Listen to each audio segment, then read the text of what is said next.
안녕하세요. 오늘도 사연 살롱을 찾아주셔서 감사합니다. 40대 직장을 다니고 5살 아들을 키우고 있는 돌싱맘입니다. 여러분들은 시어머니와 잘 지내고 계신가요? 혹은 잘 지내셨었나요? 저는 그리 긴 결혼 생활은 아니었지만 단 한 번도 시어머니와 잘 지내본 적이 없었어요. 일방적으로 시어머니가 저를 싫어하셨죠. 시어머니는 제가 인사를 드리러 가기 전부터, 그러니까 저라는 사람이 당신의 아들을 만난다는 사실 하나만으로도 저를 마음에 들어하지 않으셨어요. 그 이유는 당신 아들에 비해 제가 학력이나 직업이 뒤떨어진다고 생각하셨기 때문이었죠. 한마디로 당신 표현을 빌려오자면 남편에게 저는 수준 미달의 여자라고 여기셨던 거예요.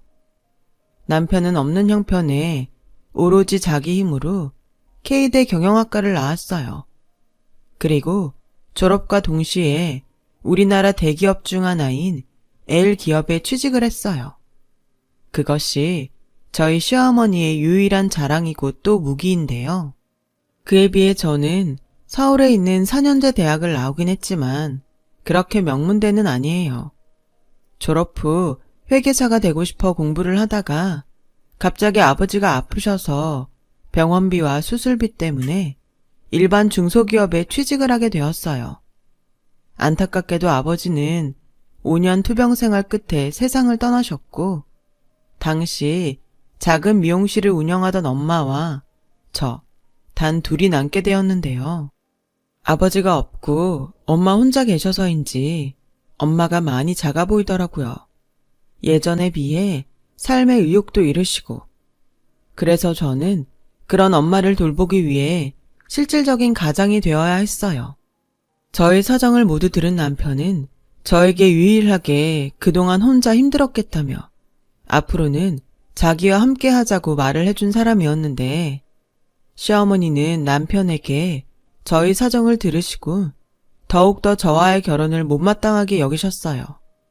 하지만 이미 남편은 어머니의 의사와 상관없이 저와 결혼을 하겠다고 마음을 굳혔고 그런 아들이라는 것을 알기에 시어머니는 아들의 마음을 바꾸려고 화도 내고 설득과 동시에 단식투쟁도 하셨지만 소용이 없었어요. 참고로 시댁은 시아버지가 남편이 고등학교 때 돌아가신 이후로 급격히 형편이 나빠졌어요. 당장 먹고 살기도 빠듯한 생활이었기에 시어머니는 남편을 크게 신경 쓰지 못하셨답니다. 워낙 똑똑했던 남편은 자기가 알아서 공부를 했고 남들 다 받는 사교육 없이도 전교에서 1, 2등을 다툴 정도로 공부를 잘했대요. 오죽하면 아무것도 모르는 사람들이 시어머니를 찾아와 어떻게 하면 우리 아이가 당신 아들처럼 공부를 잘할 수 있냐고 비법을 알려달라고 찾아오는 사람도 있었다는데 아마 그때부터 시어머니는 당신이 딱히 뭘 하지 않았어도 워낙 스스로 잘하는 아들 덕에 어깨에 힘 좀 주고 다니시게 되었지 않나 싶어요. 그래도 시어머님 당신도 염치가 있는지 남편이 공부를 잘하고 또 대기업에 취직한 것에 당신 공이 없다는 것을 너무나도 잘 아셨고 그렇기 때문에 아들이 무엇을 하던 반대할 힘이 없으셨던 거예요. 하지만 결혼만큼은 당신 생각에 절대 작은 일이 아니었죠. 또 어머님도 나름의 욕심이 있었기 때문에 어떻게든 이 결혼을 말려보고 싶으셨는데 아들이 꼼짝을 하지 않으니 안달복달 나셨던 거죠. 그래서 시어머니는 아들은 소용없으니 저희의 결혼을 막기 위해 저에게로 타겟을 바꾸셨어요.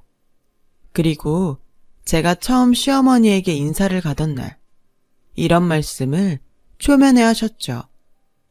아, 나는 정말 이 결혼은 아니라고 생각해요. 원래 결혼이라는 게 서로 수준이 맞는 사람들이어야 탈이 없는 거거든. 재민아, 너 생각 잘해라. 왜 너처럼 대기업에 다니는 애가 뭐가 모자라서 저런 애랑 결혼을 하니? 게다가 장인도 죽고 없다면서. 그럼 장모 혼자 남았을 텐데 너 그거 쉽지 않다? 엄마, 사람 앞에 두고 그런 말을 하시면 어떡해요? 장모님이 혼자 계시는 게 뭐 어떻다고. 엄마도 혼자시잖아요. 윤주 좋은 사람이고 윤주 어머님도 좋은 분이세요. 엄마가 뭘 걱정하는지 모르겠지만 저희 잘 살 수 있으니까 이제 그만 마음 좀 열어주세요.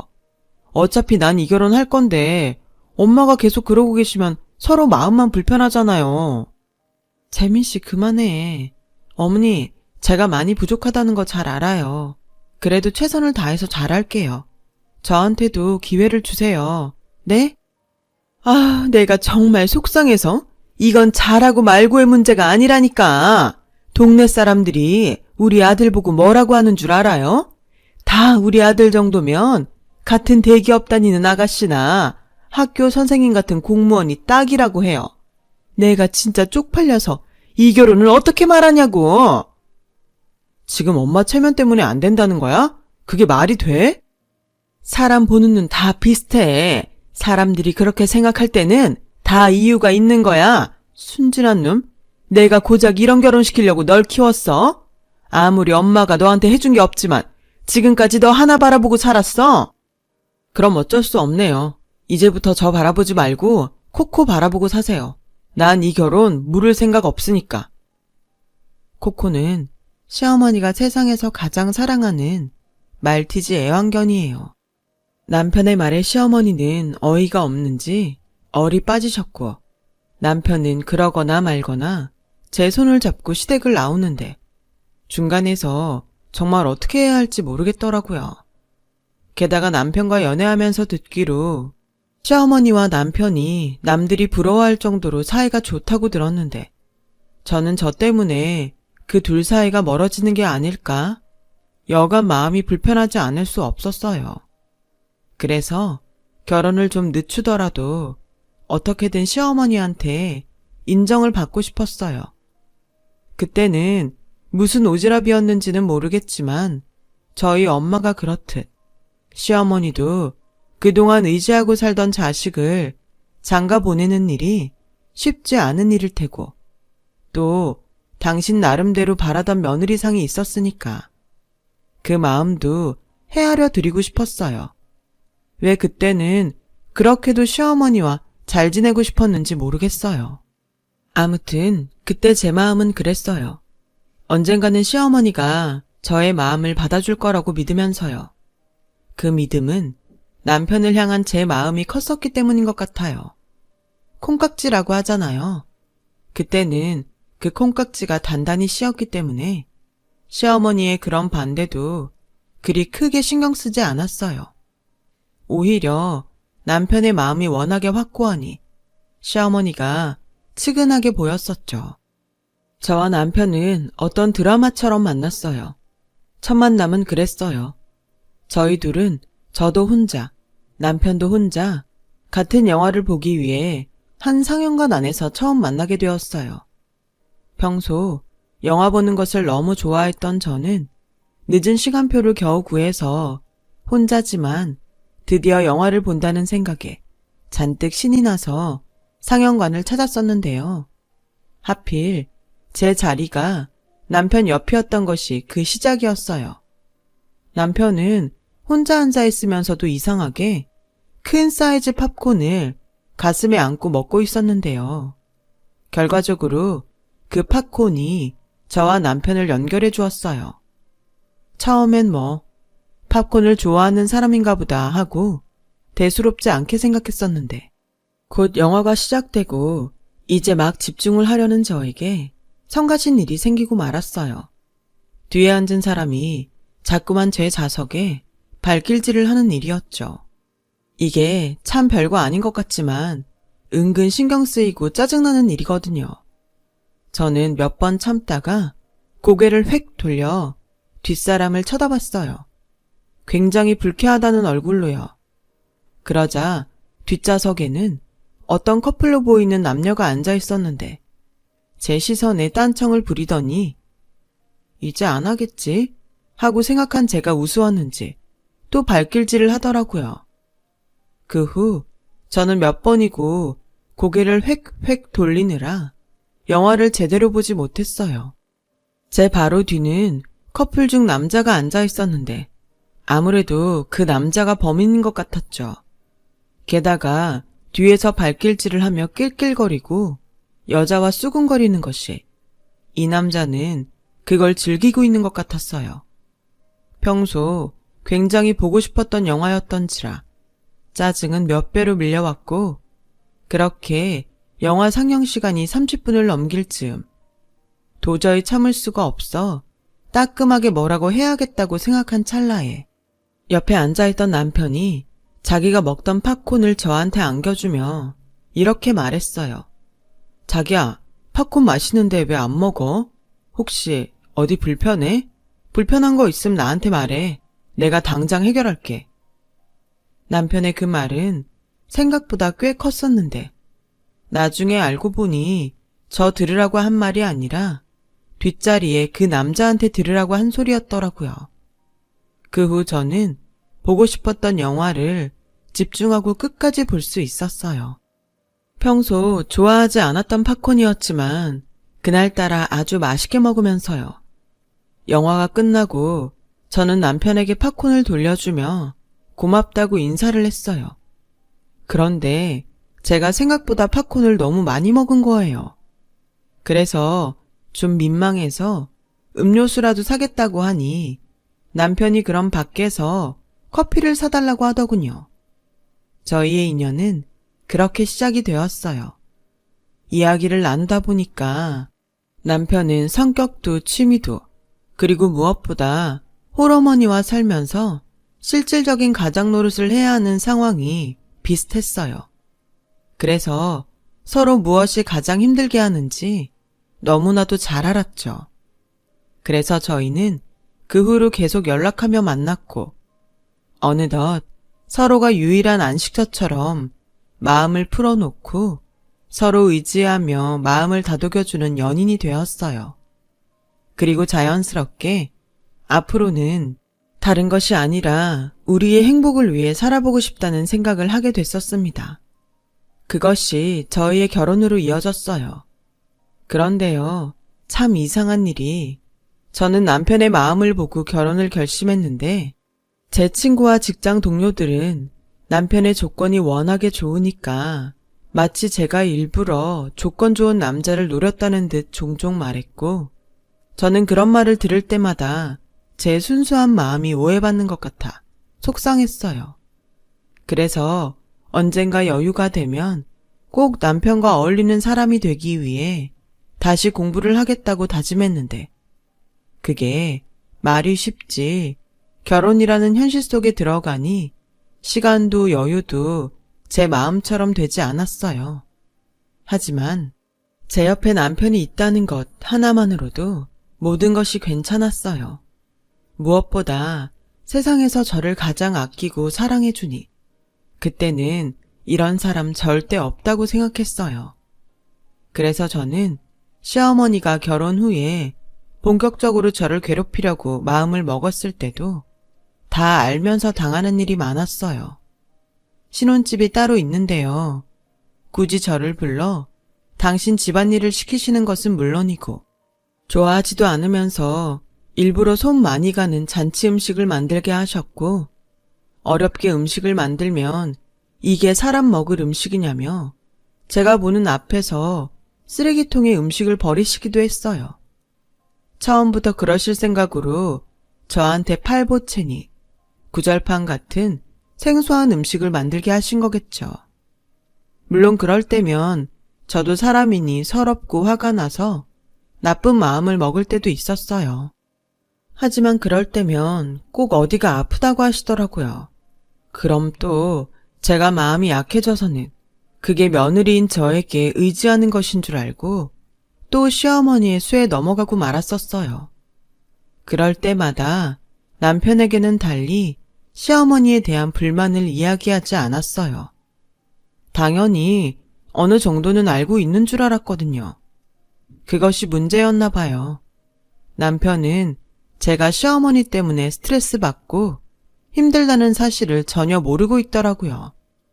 오히려 저희보다 조금 일찍 결혼한 동료의 와이프가 시어머니와 갈등이 있다며 잘 알지도 못하는 동료의 와이프에 대해 저에게 이야기를 하는데 전 그날 처음으로 남편에게 조금 실망했죠. 결혼 전이면 몰라도 결혼했으면 그래도 할 도리는 해야지. 며느리가 시어머니랑 똑같은 각을 세우면 되겠어? 난 정말 자기랑 결혼 잘한 것 같아. 자기는 어떻게든 우리 엄마랑 친해지려고 노력하잖아. 그래도 그 동료 와이프 힘들겠다. 자기가 자기를 힘들게 하는 거지. 들어보면 이런 말 미안하지만 한심해. 남자는 결혼하면 어쩔 수 없는 뭐 그런 유전자가 있는 걸까요? 아니면 제가 너무 시어머니의 못된 행동들을 모두 받아줘 버릇해서 그런 걸까요? 아무튼 남편에게 그런 말을 듣는데 이상하게 제 기분이 상했어요. 그렇게 결혼 3개월 후 아무리 좋게 생각하려 해도 이건 좀 너무하다 싶은 일이 저와 시어머니에게 일어났습니다. 그 사건의 중심엔 시어머니의 사랑을 듬뿍 받는 애완견 코코가 있었어요. 어느 날 코코가 하도 저를 보고 짖어서 너 계속 그럼 혼난다 하고 무섭게 말을 한 적이 있었는데요. 시어머니가 그 모습을 보시고는 하는 말씀이 얘, 너 지금 뭘 착각한 모양인데 코코는 나한테 딸이다? 그럼 너한테 뭐겠니? 네가 뭔데 시누이를 혼을 낸다 만다 해? 난 사람이나 짐승이나 똑같다고 생각한다. 코코는 네 남편 여동생이기도 하니까 앞으로 아가씨라고 불러. 괜히 말 못하는 짐승이라고 너 함부로 했다가는 내가 가만 안 있는다. 너 명심해. 이게 말이 되나요? 저도 강아지 좋아해요. 하지만 개 시누이라니. 게다가 개한테 아가씨라고 부르라니요. 그럼 제가 아이를 낳으면 제 아이에겐 저 개 시누이는 개고모가 되는 건가요? 저는 하다 이젠 별 이상한 것 가지고 억지를 부린다고 생각했어요. 하지만 시어머니의 억지는 거기서 끝이 나지 않았죠. 너 퇴근하면 네 시누이 데리고 산책 좀 다녀와라. 내가 오늘은 허리가 너무 아파서 도저히 걸을 수가 없어. 어머니, 오늘 저도 회사 일 때문에 야근을 해야 할 것 같아요. 어머님도 허리가 아프시다고 하니 오늘은 산책 거르는 게 좋지 않을까요? 어머, 얘가 지금 무슨 말을 하는 거야? 우리 코코한테 산책이 얼마나 중요한데 네가 무슨 대단스러운 일을 한다고? 잔말 말고 야근이고 뭐고 당장 와서 네 시누이 산책시켜. 산책이 아무리 중요해도 제 밥벌이만큼 중요하지 않은데. 그래서 저는 어쩔 수 없이 남편에게 그날 많은 SOS를 쳤어요. 당신 동생 산책 좀 시켜주라고요. 그동안 제가 별 말을 하지 않았기에 전후 사정을 몰랐던 남편은 제 말에 황당해했고 어이가 없지만 시어머니가 시켰다고 하니 알겠다더라고요. 오늘은 일찍 퇴근하겠다고요. 그리고 그날 저녁 거의 12시가 다 돼서 지친 몸을 이끌고 퇴근한 저에게 시어머니는 전화를 걸어서 큰 소리를 쳤어요. 아니, 너는 내가 너한테 시킨 일을 감히 내 아들한테 시켜? 너 그렇게 하는 일이 대단해? 그렇게 대단하면 대기업에 들어가지. 이름도 없는 그런 회사에 왜 다니니? 나 참 기가 막혀서 내가 이래서 수준 낮은 너랑은 결혼하지 않았음 했던 거야. 연봉도 우리 아들보다 적은 게 어디 나도 못 부리는 내 아들을 부려먹어? 어머니, 제가 제 남편을 부려먹은 게 아니라 어머님이 부려먹은 거예요. 애당초 계산책을 무리해서 시키지 않으셨음 이런 일도 없었죠. 저는 하도 어머님이 안 된다고 하시니까. 뭐야? 너 지금 내가 잘못했다는 거야? 그리고 내가 우리 코코는 내 딸이라고 했지? 어디서 걔야? 너 왜 우리 코코한테 아가씨라고 안 해? 넌 족보도 모르냐? 참 기가 막혔어요. 아니 어느 집에 애완견을 족보에 넣죠? 아무리 애견 사랑이 넘친다고 해도 저한테 아가씨라고 부르라고 강요를 하시다니. 이건 아니잖아요. 그래서 저는 걔는 걔로 예뻐해줘도 사람처럼 대우는 못하겠다고 했어요. 그러자 시어머니는 더욱 길길이 뛰셨고 제가 그렇게 옷도 못 갈아입고 전화로 시어머니와 실랑이를 벌이자 저의 통화소리에 잠이 깬 남편이 거실로 나오더니 굉장히 짜증난 얼굴로 전화를 끊으라고 하지 뭐예요. 이 전화 당신 어머니셔. 그냥 죄송하다고 하면 될걸 뭘 그렇게 길게 통화를 해? 뭐라고? 이유가 어쨌건 우리 엄마가 어른이잖아. 그리고 오늘 당신은 어른이 시킨 일을 못했고 그럼 그냥 죄송하다고 다음부터 안 그러겠다고 하면 되잖아. 열릴 일도 아닌 것을 가지고 지금이 몇 시냐? 나 내일 중요한 회의 있어. 조용히 자자. 분명 시어머니 때문에 기분이 나빴는데 그날 남편의 그 말을 듣고 저는 모든 것이 다르게 느껴졌어요. 시어머니와는 무슨 일이 있어도 나름 넘길 수 있었는데 남편의 그 말들은 제 마음을 너무 아프게 하더라고요. 그래서 그날 이후 저는 남편과 조금 서먹해졌고 하도 속이 답답해서 평소 친하게 지내는 동료에게 이런 제 마음을 이야기했어요. 그러자 원래 남자들 결혼하면 다 그래. 결혼 전에는 간이고 쓸개고 다 빼줄 것 같잖아. 근데 결혼하고 시간 좀 지나면 완전히 지 잘난 맛에 산다니까. 그럴 땐 자기가 그 잘난 남편보다 잘 나가서 그 길을 좀 꺾어줘야 하는데 대기업 다닌다고 했지? 쉽지는 않겠다. 앞으로 자기도 무시할걸? 에이 설마 우리 남편 그럴 사람은 아니야. 저는 아니라고 말을 하면서도 어제 자기 중요한 회의가 있다고 조용히 잘하는 그 말이 자꾸만 떠올랐어요. 그리고 동료의 말이 현실로 될 것 같은 예감에 슬슬 저도 불안해지더라고요. 그래서 저는 아이를 갖기 전에 제 스스로 저의 가치를 높이기 위한 노력을 해야겠다고 다짐했어요. 남편을 사랑하지만 남편의 무시를 받으면서까지 남편을 사랑할 자신은 없었거든요. 그리고 그냥 이런 저의 불안이 그냥 제가 불안해서 하는 걱정으로만 끝이 나길 바라는 마음이 컸어요. 하지만 결정적인 사건은 일어났고 그 사건은 저의 모든 것을 바꿔놓는 사건이 되었어요. 그날은 독감이 한참 유행하던 때였는데 하필 제가 독감에 걸려서 출근도 하지 못하고 시름시름 앓았던 때였어요. 그런데 어쩐 일인지 그걸 알고 시어머니가 죽을 싸우셨고 저에게 먹으라고 하시는데 아파서 그랬는지 아니면 남편에 대한 서운한 마음이 있어 그런지 평소와 다르게 시어머니가 반가웠어요. 의외의 행동에 살짝 감동도 했고요.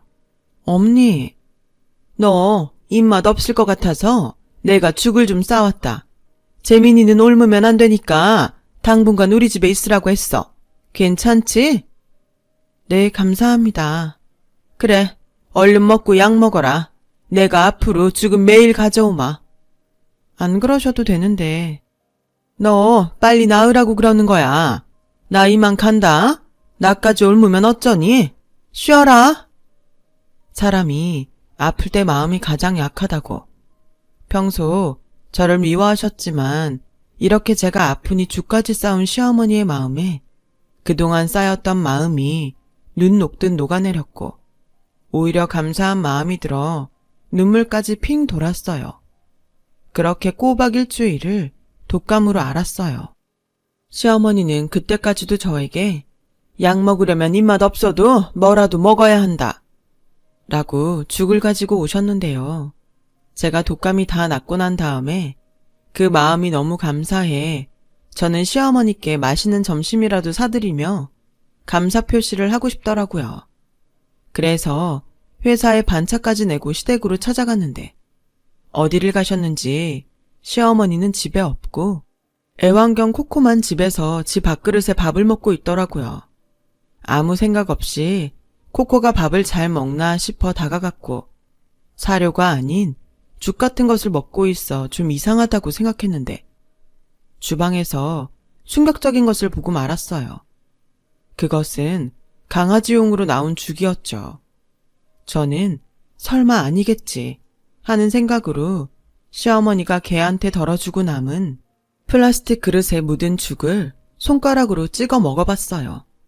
죽이라 일부러 삼삼하게 만들었나 싶었던 그 익숙한 맛에 저는 여태 참아왔던 분노가 한꺼번에 터져 나오는 듯 했어요. 거실에서는 아직도 정신없이 죽을 먹는 코코가 보이고 저 죽을 내가 일주일 동안 그것도 감사한 마음으로 먹었다는 생각을 하니 정말 눈이 횟가닥 돌 것 같았어요. 그때 시어머니가 누군가 함께 집으로 들어오는 소리가 들리더군요. 당장 이게 무슨 짓이냐고 따지고 싶었지만 일단은 시어머니가 잡아 떼실 것 같아 신발을 들고 작은 방에 몸을 숨겼어요. 그리고 곧 시어머니는 뭐가 그리 신이 났는지 제가 있다는 것도 모른 채 함께 온 아주머니와 큰 소리로 이야기를 나누시더라고요. 마침 그때 코코가 죽을 다 먹었는지 죽 이야기를 하시더군요. 있잖아, 우리 며느리가 독감에 걸렸다는 말 내가 했나? 했지. 그래서 맨날 죽 가지고 왔다 갔다 했다며. 내가 그 소리 듣고 자기가 이제 며느리로 받아주기로 했구나 했다니까. 받아주기는 무슨, 내가 전에 우리 코코가 하도 밥을 안 먹길래 그 쇼핑몰인가에서 강아지용 죽을 샀거든? 근데 우리 코코가 그것도 안 먹는 거야. 내가 진짜 속상해서.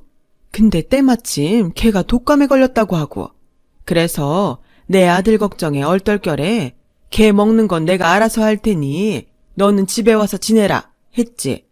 근데 내가 걔가 뭐가 이쁘다고 먹는 걸 해다 바쳐? 그때 우리 코코 죽이 딱 보이더라고. 어머, 자기 너무했다. 아무리 그래도 사람한테 개죽을 먹이냐. 옛날처럼 먹다 남은 것도 아니고 요즘은 개들이 사람보다 더 좋은 거 많이 먹어. 오히려 조미료도 안 들어가고 더 건강하지. 그런데 걔가 어찌나 그 죽을 잘 먹던지 우리 집 코코죽 걔가 다 먹었잖아. 근데 우리 코코가 지껏 누가 먹는 걸 아는지 오늘부터는 그 죽을 곧잘 먹더라고. 내가 정말 신기해서 내가 그래서 아까 이 죽을 또 주문했다는 거 아니야? 저는 그때다 싶어 방문을 벌컥 열고 나갔어요. 그러자 마치 귀신이라도 본 듯 같이 계시던 아주머니는 주랭랑을 치시고 시어머니는 얼굴이 붉어져서 딴청을 부리시는데 저는 화가 나서 씩씩거리며 그만 이성의 줄을 놓고 말았습니다. 어머니, 그동안 저한테 주신 죽이 코코 먹는 개죽이었어요? 사람이나 개나 다 똑같이 먹는 거야. 오히려 더 건강하지? 그래요? 그럼 오늘부터 어머님도 드세요. 제가 가까운 애견센터에 가서 한 보따리 사올게요. 어머, 얘 눈 돌아간 것 좀 봐. 너 무슨 광견병 걸린 개 같다, 얘. 그래요? 그럼 광견병에 걸린 사람이 물면 어떻게 되는지 한번 보실래요? 와, 그 생각만 하면 열받아서 아직도 머리가 띵해요. 여튼 그 길로 정말로 어머니가 말씀하신 것처럼 저는 광견병에 걸린 개처럼 어머니의 팔을 3개 피가 날 정도로 물었어요. 시어머니는 살려달라고 소리를 질렀고 너 미친 개 같아. 그래, 미친 개한테 물어뜯기지 않은 걸 다행으로 여겨. 비명소리와 오가는 고성에 옆집에 사시던 할머니께서 놀라 112에 신고를 하신 거예요. 경찰서에 남편이 와서 일은 마무리하게 되었는데요.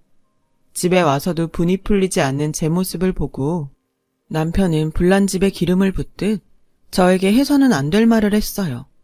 당신 미쳤어? 왜 사람이 개처럼 사람을 물어?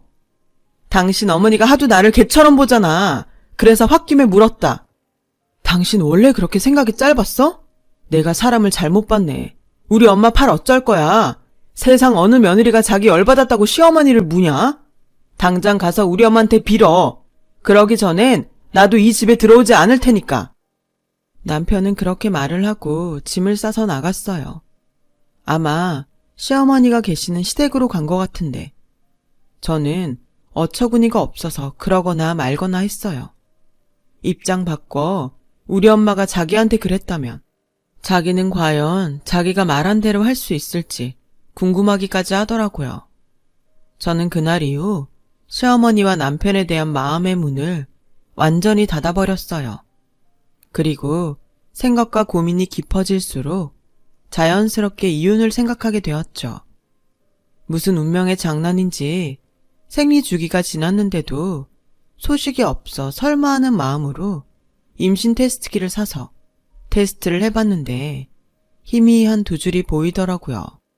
이걸 기뻐해야 할지 안타까워해야 할지. 하지만 애는 아무 잘못이 없기에 저는 남편에게 임신 사실을 알렸고 산부인과에서 지금 제 건강 상태에서 무리하면 유산할 수도 있다고 하도 신신당부를 하셔서 다니던 직장을 그만두기로 했어요. 그러자 남편은 어쨌거나 제가 임신을 했으니 집으로 돌아왔어요. 시어머니는 남들 다 하는 임신 가지고 유난을 떤다며 아주 저를 당신 아들 등골 빼먹는 나쁜 며느리라며 동네 방네 떠들고 다니셨어요. 어찌나 떠들고 다니셨는지 옆옆 동네에 사는 제 귀에도 시어머니가 떠들고 다니신 말이 전해지더라고요.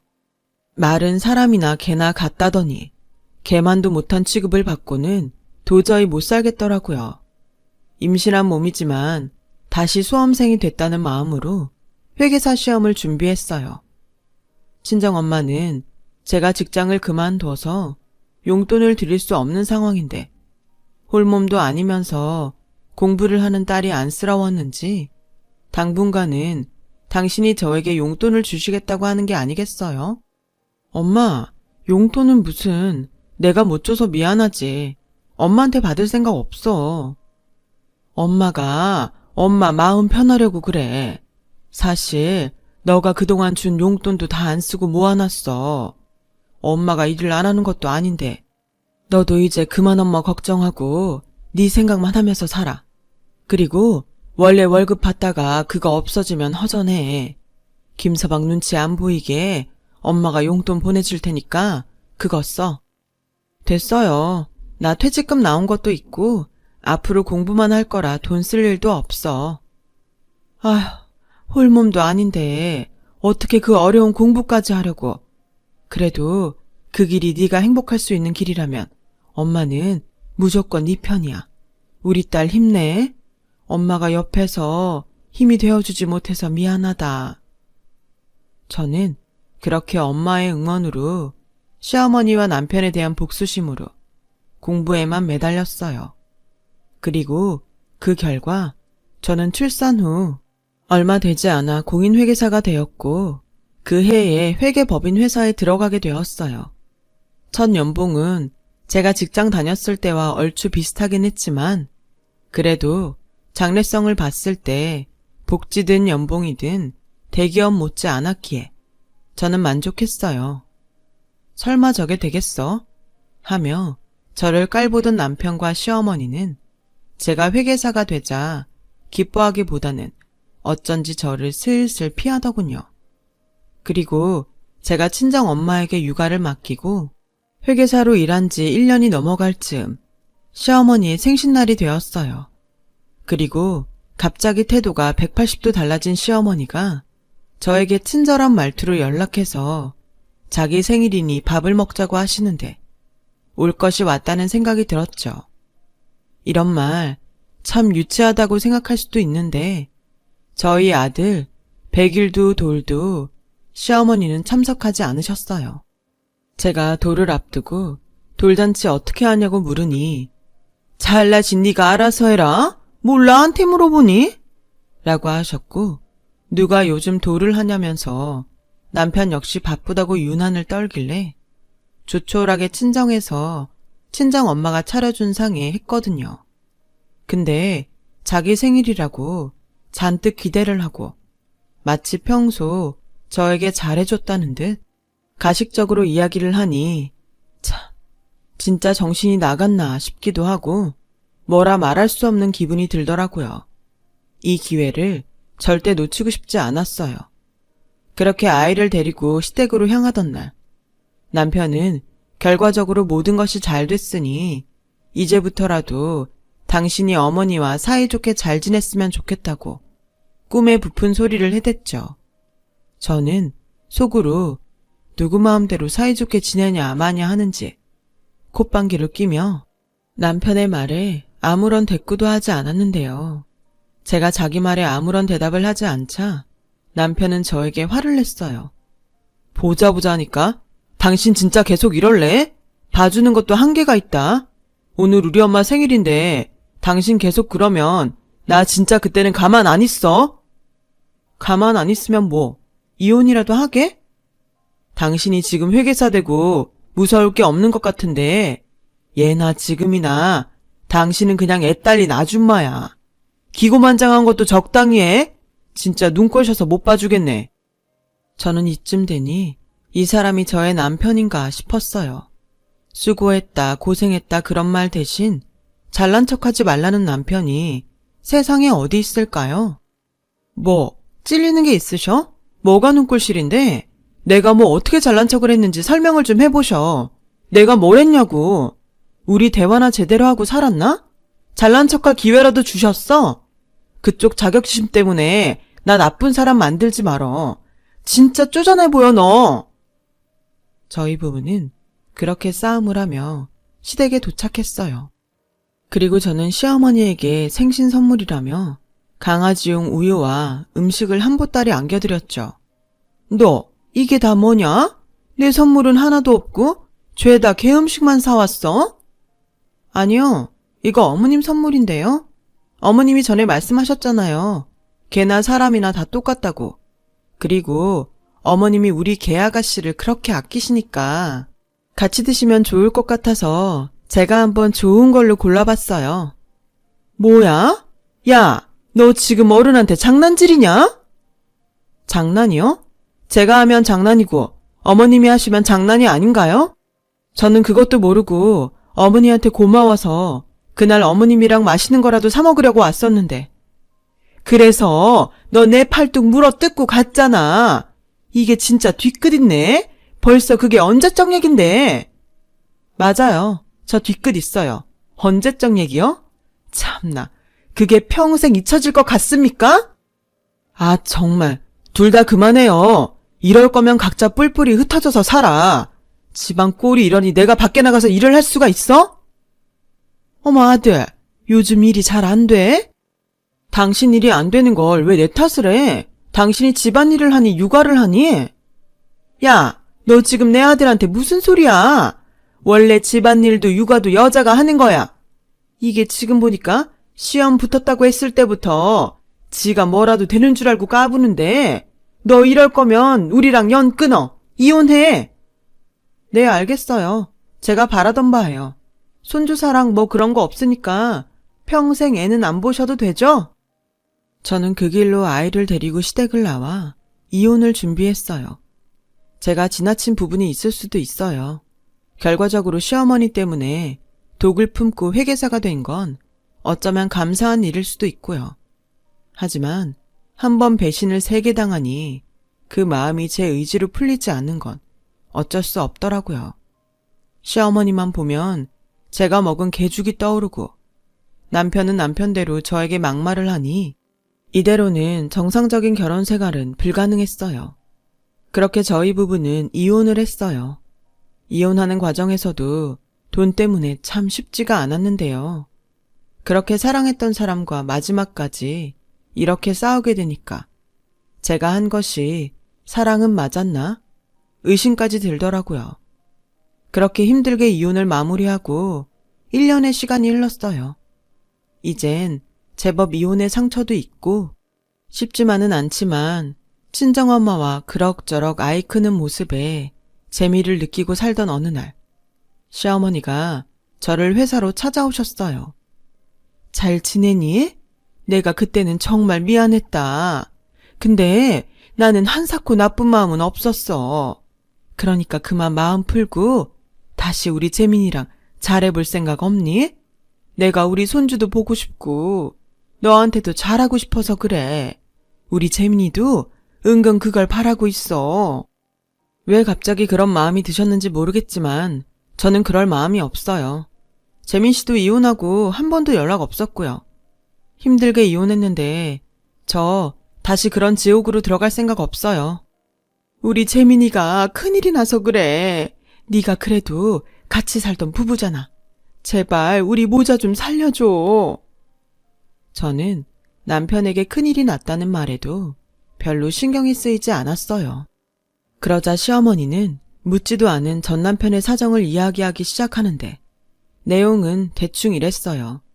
남편은 무슨 사정인지 모르지만 저와 이혼하기 전에 회사를 옮길 생각을 했던 것 같아요. 그래서 아는 사람을 통해 대기업을 나와서 어떤 신생회사에 투자 겸 임원으로 회사를 옮겼고 사실은 그게 투자를 받기 위한 사기였다더라고요. 하루아침에 퇴직금과 그간 모은 돈도 모두 잃고 실업자가 되었더군요. 시어머니는 당신 아들이 사기를 당하고 또 실업자가 되니 그야말로 제 도움이 필요했던 거죠. 앞뒤 가릴 상황이 아니니까 저에게 와서 지난 과거를 사과하신 거였어요. 사람 일 아무도 모른다고 이렇게 하루아침에 사람의 처지가 완전히 바뀔 수도 있다는 것을 그때 처음 알았어요.